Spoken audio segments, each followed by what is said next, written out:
পর্ব ৬০১। বিনা মেঘে বজ্রপাত। চুপচাপ থাক না ভাই, এত বড় কোনো ঘটনা ঘটেনি যে আমি জনে জনে গিয়ে বলবো। সোফায় বেশ ছড়িয়ে বসে বলল মৈনাক। সোফায় বেশ আয়েশ করে বসতেই সেখানে উপস্থিত মেয়েদের নজর পড়ল তার ওপর। তাদের মধ্যে থেকে দুজন মেয়ে যেন একটু বেশিই সুন্দরী। দুজনেই যথেষ্ট খোলামেলা পোশাক পরে রয়েছে। বেশ ন্যাকামো করে দুজনেই গিয়ে উঠে বসলো মৈনাকের কোলের কাছে। মিস্টার দাস, কোথায় এত ব্যস্ত থাকেন বলুন তো? আমাদের সঙ্গে তো দেখা করার সময়ই হয় না আজকাল। আপনি জানেন আপনাকে আমরা কত মিস করেছি। কাল রাতে তো আপনারই স্বপ্ন দেখছিলাম আমি। বেশ মধুর গলায় মেয়ে দুটো মৈনাককে নিজেদের মনের কথা খুলে বলতে শুরু করল। তাদের কথাবার্তার ধরন দেখে আশেপাশের সবার লোম খাড়া হয়ে উঠল। তবে মৈনাকের কোনো ভাবান্তর লক্ষ্য করা গেল না। মেয়ে দুটোকে যেন পাত্তাই দেয়নি এমন ভাবে সে বলল, আজকাল বাড়ির কাজকর্মে একটু ব্যস্ত হয়ে পড়েছি, এসব করার আমার কাছে সময় নেই। কথাটা বলেই মৈনাকের নজর পড়ল তার পাশে দাঁড়িয়ে থাকা নীলের দিকে। সে খেয়াল করলো যে নীল বড় বড় চোখে ক্লাবের চারপাশে তাকিয়ে দেখছে। মৈনাকের মনে হলো চারপাশের এত জাঁকজমক দেখে বুঝি নীল ঘাবড়ে গিয়েছে। সেটা তো হতেই পারে। মৈনাকের মনে হলো নীল গ্রামের ছেলে, গ্রামে আর এত কিছু সে কোথায় দেখবে। আসলে ইম্পেরিয়াল ক্যাপিটালের লোকজন অন্যান্য শহরের মানুষকে গ্রামের লোক বলেই মনে করে। নীল কলকাতার রাজা বাদশাহ হলেও এখানে সে সামান্য গাঁয়ের ছেলেই। নীলকে অবাক চোখে চারপাশে তাকাতে দেখে ভেতরে বেশ অহংকার হচ্ছিল মৈনাকের। নীল যত বড় কাণ্ডই করে থাকুক না কেন, মৈনাক চেয়ে তাকে ভ্যাবাচাকা খাওয়াতে পেরেছে তাতেই সে খুশি। তুমি ওখানে দাঁড়িয়ে দাঁড়িয়ে কি করছো? এদিকে আসো, বসো এখানে। এই ক্লাবটাকে নিজের বলেই মনে করো। তাকিয়ে দেখার জন্য তোমার কাছে গোটা রাতটাই রয়েছে, কিন্তু তার আগে একটু মজা তো করে নাও। এদের সাথে আলাপ করিয়ে দিই। এরা দুজন হলো আমার বিশেষ বন্ধু, নন্টে আর ফোন্টে। নামটা শুনে দুজনকে ভাই বলে মনে হলেও এরা আসলে কিন্তু ভাই নয়। তবে হ্যাঁ, আমার জন্য এরা দুই ভাইয়ের মতোই। পায়ের উপর পা তুলে রাজকীয় ভঙ্গিতে সোফায় এলিয়ে বসে মেয়ে দুটোকে নিজের কাছে টেনে নিল মৈনাক। একটা মেয়ে মৈনাকের ঘাড়ের কাছে নিঃশ্বাস ফেলছে, তো অন্যজন তার হাত নিয়ে খেলা করছে। এমন সময় ওয়েটার আঙুরের থোকা হাতে পৌঁছে গেল সেখানে। তারপর আর কি, রাজা মহারাজাদের যেভাবে দাসীরা আগেকার দিনে আঙুর খাইয়ে দিত, সেভাবেই মৈনাকের মুখে একটা একটা করে আঙুর ফেলে দিতে লাগলো মেয়ে দুটি। আজকের দিনটা মৈনাকের জন্য বেশ সুন্দর। মৈনাকের কথা শুনে সবার মনোযোগ গিয়ে পড়ল নীলের দিকে। সবাই যে যার মন গড়া ধারণা করতে লাগলো তার সম্পর্কে।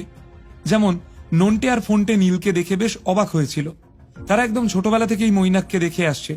তাদের তিনজনের পরিবার সেই ঠাকুরদার আমল থেকেই একে অপরকে চেনে, তাই মৈনাকের সব খোঁজখবর তারা জানে। আর তাদের বন্ধুদের গণ্ডিও বেশ সীমিত।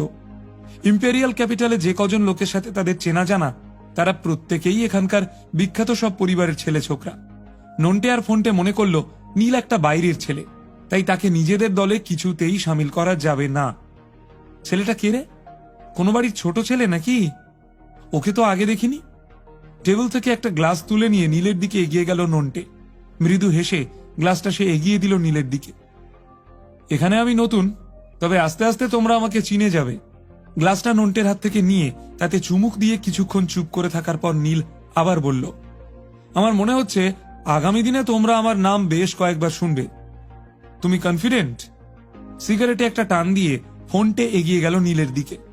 কিছু মনে করো না ভাই, তবে তোমার ক্ষমতা যদি এতটাই হয়ে থাকে তাহলে কিন্তু ভবিষ্যতে তোমাকে একটু সাবধান থাকতে হবে।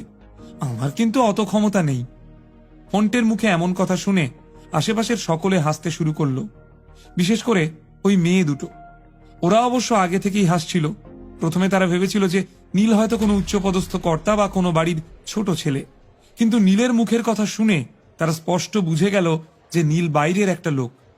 বাইরের একটা ছেলে হয়ে ইম্পেরিয়াল ক্যাপিটালে জায়গা করে নেওয়া মোটেই সহজ নয়।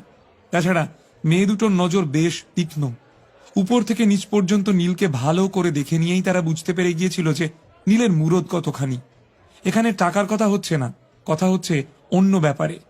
যেহেতু নীল একটা বাইরের ছেলে, তাই কে আর তার সাথে সম্পর্ক তৈরি করতে চাইবে? যারা এতক্ষণ নীলের দিকে এগিয়ে আসছিল তারাই আবার পিছিয়ে যেতে শুরু করলো। নীলকে কেমন যেন অবজ্ঞার চোখে দেখতে শুরু করলো সবাই। আমার আপাতত তোমার খেয়াল রাখার কোনো প্রয়োজন নেই। ভবিষ্যতে আমাকে না ঘাটালেই হলো। না হলে আলাদা করে খেয়াল কি করে রাখতে হয় সেটা আমিও খুব ভালো করে জানি। নিজের কথাটুকু শেষ করে তীক্ষ্ণ দৃষ্টিতে ফোনটের দিকে তাকিয়ে বলল নীল, কিরে ময়না, তোর বন্ধুর কথা বলার ধরনটাই তো দেখছি একেবারে আলাদা। তোর বন্ধুকে দুটো কথা বললাম বলে তোর বন্ধু তো আমাকে চ্যালেঞ্জ করে বসলো। বাহ, খুব ভালো। মৈনাকের দিকে তাকিয়ে কথাগুলো বলে পেছন ফিরে এক দৃষ্টে নীলের দিকে তাকিয়ে রইল ফোনটে। তার মুখের হাসি এতক্ষণে পুরোপুরি মিলিয়ে গিয়েছে।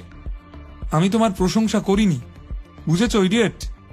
আমাদের তো এই প্রথমবার দেখা হলো, প্রথমবারেই কেউ কারোর প্রশংসা যে করবে না সেটাই তো স্বাভাবিক, তাই না? নীলের মুখ থেকে এই কথা শোনা মাত্র ঘরে উপস্থিত সবার মুখের ভাব সম্পূর্ণ বদলে গেল। রাঘব আর থাকতে না পেরে তাড়াতাড়ি নীলকে নিজের দিকে টেনে নিয়ে চোখে চোখে তাকে বুঝিয়ে দিল যে এত মেপে কথা বলার কোনো প্রয়োজন নেই। তবে এই মুহূর্তে নিজেকে বেশ ভাগ্যবান বলেই মনে হচ্ছিল নীলের। ভাগ্যিস কুণালকে সে আসার সময় সাথে করে আনেনি, না হলে আজ রাতে শান্তি বজায় রাখাই কঠিন হয়ে পড়ত। আমরা কেন তোমার প্রশংসা করতে যাব? হঠাৎ করেই কড়া গলায় বলে উঠল নন্টে। তুমি নিজেকে কি ভাবোটা কি?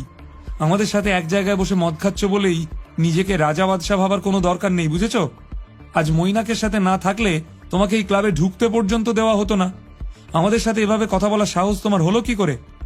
আয়নায় নিজের মুখটা একবার ভালো করে দেখলেই বুঝবে যে তোমার জায়গাটা ঠিক কোথায়।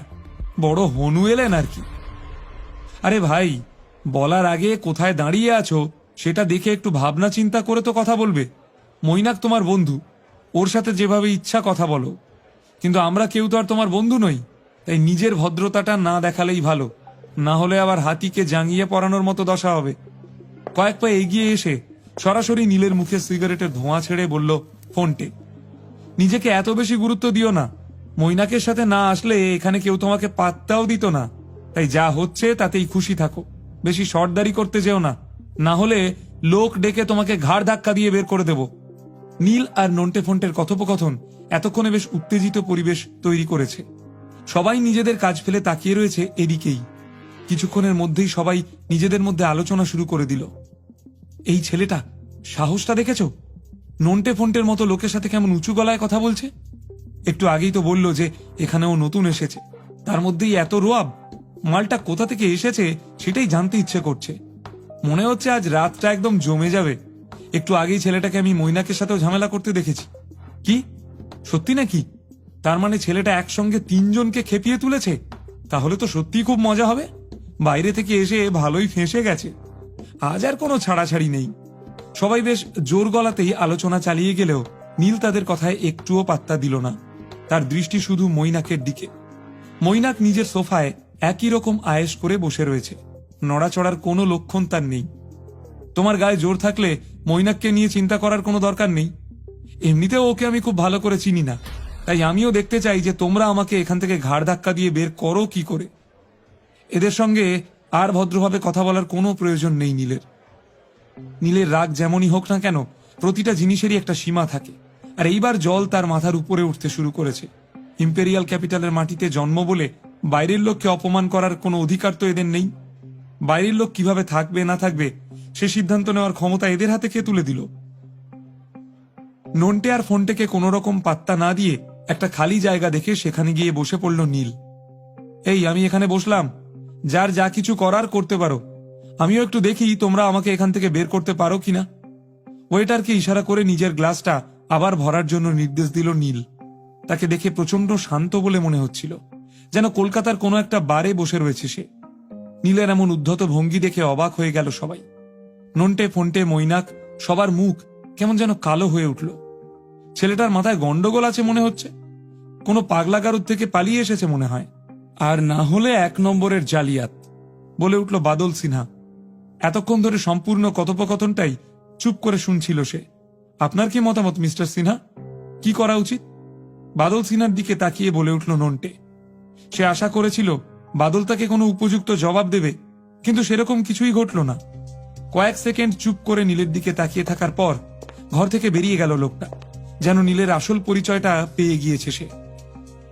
বাদল ঘর থেকে চলে যাবার পর নন্টে আর ফোনটের মনোযোগ গিয়ে পড়ল রাঘবের দিকে। তারা আবারও একই প্রশ্ন করল, তোমার কি মনে হয় রাঘব?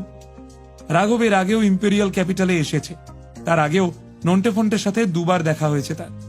যেহেতু বলরাম সেনাপতি এদের দুজনের ঠাকুরদার পারিবারিক বন্ধু, আর রাঘব প্রোফাউন্ড রিয়েলমের প্রথম সারির 10 জন প্রভাবশালী ব্যক্তিত্বের মধ্যে একজন, তাই সকলেই বেশ সম্মান দিয়ে কথা বলে তার সঙ্গে। যদিও দুর্গাপুরের সঙ্গে ইম্পেরিয়াল ক্যাপিটালের কোনো সম্পর্ক নেই, কিন্তু গুরুজনদের কথা মাথায় রেখে নন্টে ফন্টে রাঘবকে আপন করে নিয়েছে। না হলে সত্যি বলতে রাঘবকে তাদের কোনো প্রয়োজন নেই। তবে রাঘবকে এড়িয়ে যাওয়ার মতো পরিস্থিতিও নেই এদের। তার মাথায় বলরাম সেনাপতির মতো হেভিওয়েট ব্যক্তিত্বের হাত রয়েছে। আপাতত বলরামবাবু ইম্পেরিয়াল ক্যাপিটালের বাসিন্দা না হলেও এই সাম্রাজ্য তৈরিতে তার ভূমিকা অসামান্য। এখনো তার নামে এই সাম্রাজ্যের বড় বড় লোকেরা কেঁপে ওঠে। এখন প্রশ্ন হলো, কি জবাব দেবে রাঘব? কে এই বাদল সিনহা? নীলের সঙ্গে কি হাতাহাতি হবে নন্টে ফন্টে, নাকি নিজের বন্ধুদের বুঝিয়ে সুঝিয়ে শান্ত করবে মৈনাক?